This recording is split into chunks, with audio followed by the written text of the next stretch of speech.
Day one. I think it's recording. Is it recording? I don't even know. I think it's recording. Let's try that again. Day one of making Charlie into a tiny home. Here we go. It's gonna be really interesting about trying to put this on the tripod every time. And I'm probably gonna forget about it every time too, so get ready for that. It's gonna be entertaining here, folks. Let's talk about Charlie and what he has to him, because that's important to know. Because if you're watching this, you're probably gonna do your own school bus or just really are interested in what the heck this is.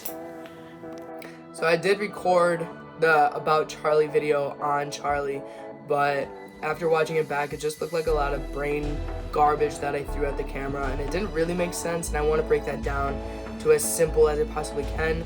Because if you don't know anything and you're watching this video, I want you to be able to walk away and have some type of knowledge of what you're looking for when you leave. So let's do that right now, and then we'll get into what I did to take our seats out. The three main things that we look for when we're about to buy a school bus.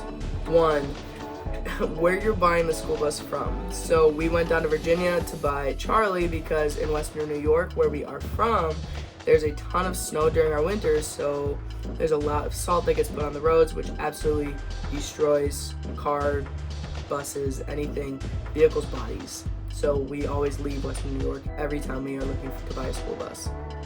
Number two, how many miles are on your school bus? Though it is a diesel vehicle, they can run for 1,000,000 miles if you take care of them. We always shoot for low mileage, mainly because the more mileage, the higher wear and tear. So that's always just one of our things. Does it have to be one? Not really. As long as you trust wherever it was, that it was taken care of. There's a hair. I hope you can see that on the video. Number three, where you buy the school bus from. You can do online auctions, you can do Facebook Marketplace, you can do eBay, you can really do anything to find a school bus. I found Charlie on Facebook Marketplace, called the guy up. He ended up being a mechanic, and I felt like I had hit the freaking jackpot. It was incredible. He was like, I got all the buses inspected that I had bought. They're all held up to my standard, which a mechanic standard, you know it's going to be high. So I felt super good about it. When you buy a school bus, just ask the last time maintenance was done to it. You don't want a school bus that's been sitting for 4 years, and they're like, yeah, we're finally selling it, and you're the first buyer. It's not a great feeling, so definitely ask those questions. See when the last time anything was done to it, last time it was driven. Those questions will save you a trip on the side of the road where you're waiting for a tow, for sure. Now to Charlie. So, Charlie is a 2004 International School Bus. 55,000 miles on him, and he also has air brakes, a roof emergency exit vent, 2 back doors, a wheelchair lift. It's 6'6" on the inside, 30 feet long, flat nose. Yeah. Oh, big thing here, people. When I took off Alice's ceiling, it took me forever because if you remember, Alice's ceiling was held on by rivets. Put your booty behind it. Okay. Whoa! You're good. Now Wiggle it a little. There you go. Nice. Tired? They're like jelly. I actually asked the guy that I was buying Charlie from, like, hey, how is the ceiling held on? And he probably thought I was crazy because who asks that? So when he said screws, I was over the freaking moon. If it's something that you care about and you don't have a ton of tools, this might be something that you do take into consideration because screws are going to be way easier than rivets. So it might just be one of those things that you care about. If it's not, then just don't worry about me. That's just my own personal thing that I'm giving to you. One of the biggest questions that I'm always getting asked is how much did you spend on Charlie? We spent $6,500 on Charlie USD because of how good Charlie is and the body of Charlie and the engine of Charlie. I would spend that money a billion times over if I could just keep getting Charlies that look like Charlie. I just can't say enough good things. as everything we were looking for. The fact that the inside is 6'6" is beyond what I could have imagined. So I'm really excited to build this school bus and see what we can do with the height and the 2 back doors. I'm just so freaking excited for the plans I have for that. So let's go watch some seat removal and Jade Fall, because that's the content you guys are looking for. Let's take some freaking seats out, shall we?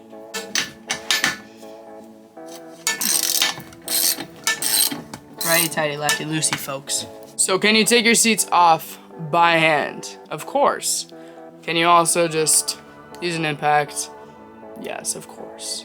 The only socket kit I own is an 18-piece. Gets the job done. I'd never really need it other than taking seats out and sometimes other little things.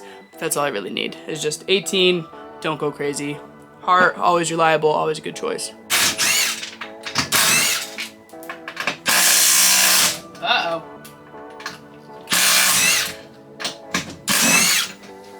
I was really bad about with Atlas that drove my wife crazy is I never cleaned up. So I'm gonna try to be better about that. I have just like this little handy bucket.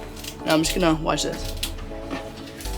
I'm gonna pick up and put in the bucket. Just like that. And then maybe I'll make people guess how many I took out of the bus eventually if I keep them all. Time to go back and take them out by hand because the impact is too big to get into the little spots.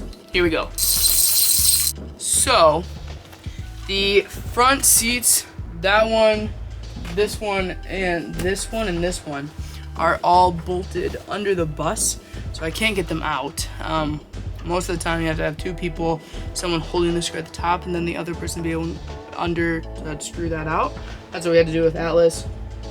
So I'm just gonna take my angle grinder, which is back here, and I'm actually just gonna cut the bolts right off. That way I don't have to mess with them. It's also wet on the ground, and I don't feel like doing that either. So, here we go.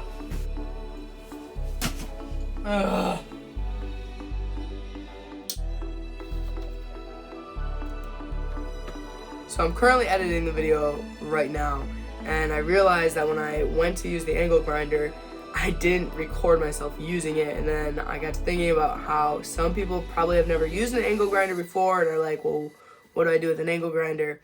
So the bolts that you can't get out, the top of the bolts here, take your angle grinder and just cut the top of the bolt off. Try to wedge yourself between the bolt and like the seat, pretty much the seat, what's holding the seat down on the floor, and just cut the top off. That will release the seat. Hit the inside 2 bolts.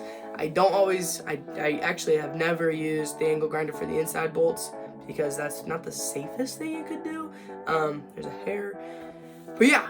That is what I wanted to talk about. I know I'm in a different outfit than yesterday when I made the other recording, so it's a little strange. It's like an outfit change. Okay, back to the video. Here we go. With the seat removal, there are bolts that come out of that track. You do have to be careful when you're walking, especially if you don't take them out right away. I haven't taken them out yet, so when I was doing this, they will get you, promise.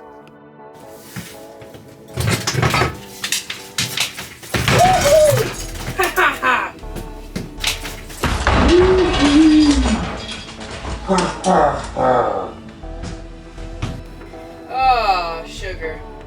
I knew those were gonna hit. So the main thing with taking out seats is if there's any job you can have 2 people for, it's this one. I would take all of them, put them in the back of the bus, jump down, remove them. It's the easiest way with 1 person, but if you can have 2, bribe them in pizza. Camera's gonna die, but I just have 1 more seat to remove, and then I have, you can see that little piece right there. I just gotta unbolt that, and then we're good for day 1. All the seats are out, so go freaking team, guys. Go freaking team.